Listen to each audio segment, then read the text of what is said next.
Continuando, gente, a correção da prova, a questão 14 vai abordar o assunto o sistema de controle, né?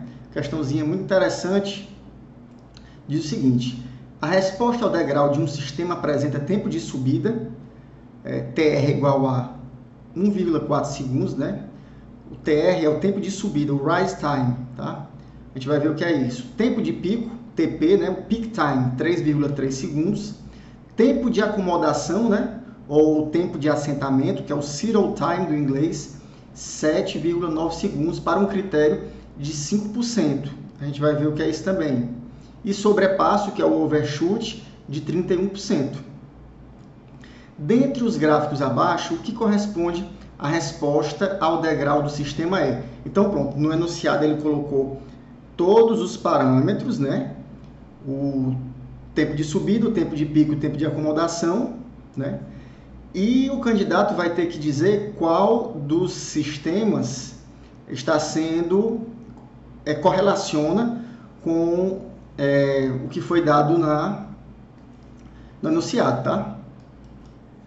Então, para ficar melhor de visualizar, eu trouxe aqui para o slide, tá? A nossa questão.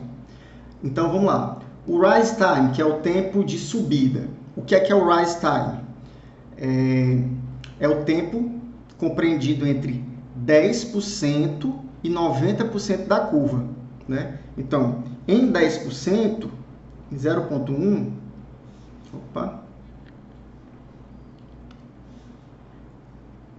eu marco aqui um tempo de 0,5 segundo. Em 90% do meu set point, porque o meu set point é uma entrada degrau unitário, então o meu set point é 1, tá? Beleza?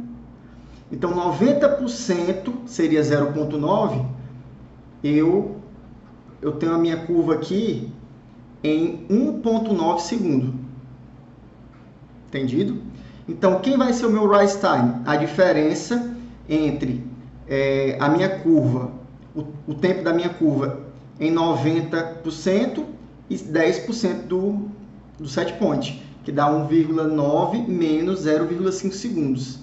Então, o meu rise time, o meu tempo de subida, é de 1,4 segundos. Então, confere. Tá? Beleza. O peak time é mais fácil ainda. O peak time é quando o meu sobressinal é máximo. Então, bem aqui nesse momento, ó, eu vou ter o máximo de sobressinal, né? Que corresponde a 3,3 segundos. Esse é o meu peak time. Ok? E o meu settle time, é o tempo de acomodação, o tempo de assentamento. É quando a minha curva alcança o regime permanente, né? E Adriano, no caso aqui, quando é que a minha curva vai alcançar o regime permanente? Ele usa um critério de mais ou menos 5% do set point. Então, eu tenho o meu set point aqui de 1, né? Então, quando ele fica nessa região entre 0,95 e 1,05, e não sai mais de lá, eu digo que o meu sistema entrou em regime permanente. Alguns autores utilizam a métrica de mais ou menos 2% do set point, né? No caso aqui da questão, ele informou que seria um critério de mais ou menos 5%. Então, gente, aonde é que a curva toca no ponto e o meu sistema entra em regime permanente? Bem aqui, ó, em 7,9 segundos, ó. Veja que ele entra aqui, ó. Ele entra nessa região de mais ou menos 5% e de lá não sai mais. Eu digo que aqui o meu sistema entrou em regime permanente, né? Então, meus amigos, corresponde aqui a letra D, tá? D de dado.